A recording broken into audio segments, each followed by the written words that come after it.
Welcome to Simmons Says, where I help emerging and struggling writers create intriguing plots and compelling characters to make their stories hard to put down and even harder to forget. Greetings and welcome back to another episode of Simmons Says. I'm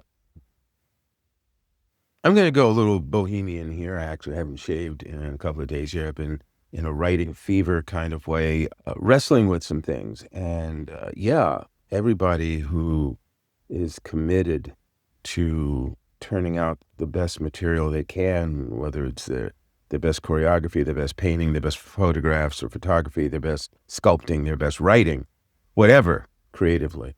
There come those days, those times, those hours, those months where you are wrestling with stuff. And I'm wrestling. I've been wrestling with a couple of projects that I'm working on. One of my own total control, creativity, my own original project, and a project that I'm working on for someone else, which I'm enjoying tremendously. But there's so many little things to work out. And you're also looking at what am I trying to say and what is the owner of the property trying to say? You know, it's an IP that belongs to somebody else. And what I've discovered is in my approach to writing, and I've been writing quite a bit for a number of years, for me, it never seems to differ on one particular plateau.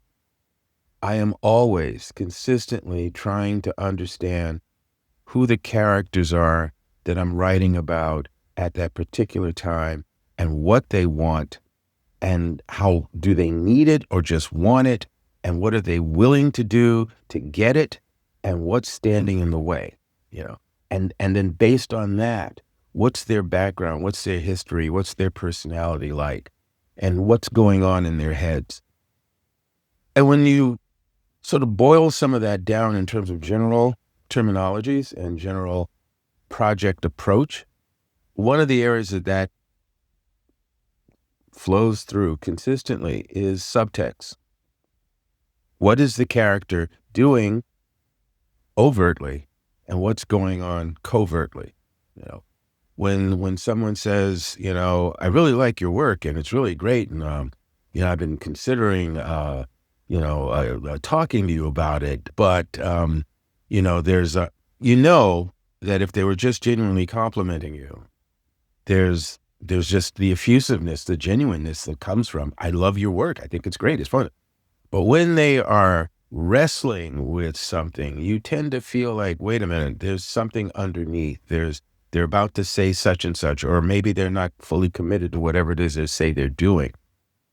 And that's sometimes the subtext, that's sometimes the covert aspect of the communication. In my experience in writing, I've looked at the subtextual, pronounce it properly, basis for several of my characters. And again, it's a consistent thing for me. So for instance, when I did an Archie comic at one point, actually I wrote a number of them and I really enjoyed it. There's no shame here. But when I did this Archie comic, I had a storyline where I was supposed to introduce then President Barack Obama and she who ran against him in the elections, Sarah Palin. And I'm supposed to introduce them into an Archie story. Why? That was the question. Why? Why would they be involved? What would be going on? And eventually I came up with a plot of a school, class president election going on. Archie and Reggie are the two candidates. They have people who are running their campaign. Veronica is running Archie's campaign. And another character whose name I don't recall at this exact moment is running Reggie's campaign. And Veronica being, she's from wealth, she's privileged, she has a lot of things going for her that all of the other Riverdalians do not have. She wants Archie to win, and she knows people aren't considering or don't take Archie seriously. So she happens to have an invite to an event where President Barack Obama is going to be. She gets Archie in there looking nice in a suit and everything, and she introduces him to Barack Obama because she's met him in a previous story. And as they're shaking hands, Archie and Barack, she sneaks a photograph. And she puts that on social media so the high schoolers will see it. And what it looks like is President Barack Obama is supporting Archie's campaign, or at least supporting Archie Andrews. Well, of course, Reggie becomes jealous, and his campaign manager and he realize that Sarah Palin's going to be doing a book signing in a neighboring town. They go there and pull pretty much the same stunt. Sneak a photograph of Sarah shaking hands with Reggie, and it looks like she's backing him or supporting him. As the world works, mainstream media gets a hold of this social media bomb, blows that up even bigger, and the next thing you know, it looks like in national news, Barack Obama is supporting Archie, Sarah Palin is supporting Reggie, and by the end of book one, it was a 2-book deal. By the end of book one, both people, Barack and Sarah, come charging into Riverdale to check out these kids and go, what the heck is going on? We didn't agree to support or get involved in any way, shape, or form. And the kids go into hiding because they know they're in deep merde. Okay? I wrote this for the fun of it. I wrote it, with a lot of goofy, silly, typical Archie type things going on. And the way the story works out in the end, they do wind up talking to the kids, and there's a lesson to be learned. The lesson to be learned for the kids was one thing, but there was subtext. I wrote it in. I didn't necessarily know if anybody was going to see it, but my subtext and my subplot all revolved around media manipulation and how susceptible we are to it, and how the high schoolers did react the way Veronica thought they would once they saw the photo of Archie in it. But then how does Archie feel? On the surface, Archie's happy. He's getting elected. All this great thing. But somewhere underneath, he knows he didn't earn it. And how does he deal with that? So this is a way that one can deal with, even in something as quote unquote lighthearted as a fun comic book story. Your characters can have some subtextual challenge or element that adds just a little bit more depth or a little bit more possibilities, stimulating possibilities, educational possibilities to your story. I'll give you one more quick example, and I know I'm talking quickly because I like to keep these Simmons tips short. With my other character, now this is a character that I own, Blackjack, Aaron Day, a Black American soldier of fortune in the 1930s. And he literally wants to be the best. He is very good at what he does. He's bodyguarded people. He's gone into battle, to take back things that were stolen from people. He's done a number of amazing things, and his reputation is building. I mean, he's an action hero, and on the surface, 1930s action hero, Black man. There's all of this fun, high adventure stuff that when I was growing up, I didn't see my people doing on the screen, small or large. So this was a great, opportunity for me to put some of that out there. And my character to try to achieve some status in a world where basically Blacks or Negroes are not supposed to have any kind of high social status whatsoever, let alone, in some cases, not even be recognized as existing as human beings.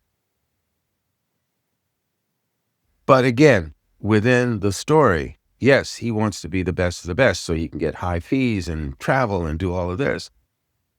But he also is trying to walk in his father's footsteps, because his father had been a mercenary and an adventurer for different reasons to some degree, in a much harsher time to some degree. And his father had very much been, you pay me, I do what I got to do, period. Aaron isn't built like that entirely. He has had the influence of his mother to some degree to sort of even out some of his thinking and to make him see the bigger picture. But also because they traveled with his father to these different countries, and his mother would help them, Aaron and his sister, be introduced to the population, to the culture at that time as best she could.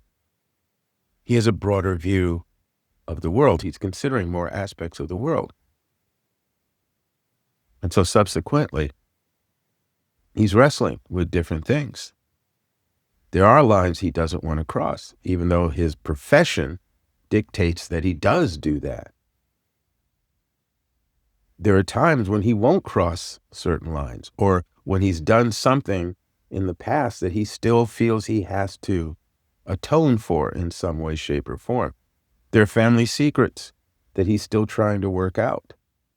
And so a lot of his choices are not just based on the dollar or the challenge up front, but on what his needs are, what his goals are, and what demons he's still wrestling with. And that, to me, creates a more authentic character than a black man with a gun who goes around shooting people, period. Kicks butt, takes names, gets the girl, period. That's not what I wanted to create. And I didn't want him to become that for the audience I was trying to build. So there's my subtext. I'm the writer, the adult writer, playing with some of the fantasies and dreams that the little kid that I once was had as I watched the action heroes who were white do their thing. And I wish, wow, that would be cool if I could do that, or imagine myself doing that. Well, I didn't become that kind of person in real life, but I can tell those kinds of stories.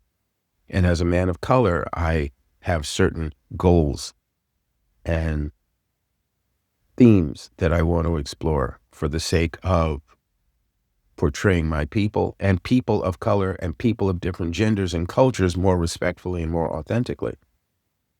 So that filters through some of my work.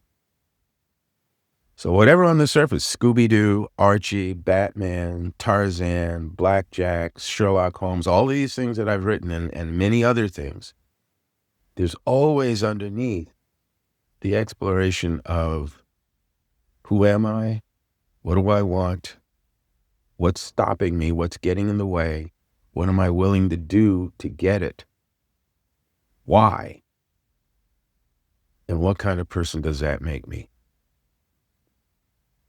And if you, in your pursuits of storytelling, can answer that or any of those questions for your characters or with your characters, even again, the fun, simple pieces, then you'll have a deeper, more entertaining, more authentic, more genuine kind of story for your audiences to take in and possibly hold on long after they've put the books down. Okay, that's it for this Simmons Says. See you again next time. Take care.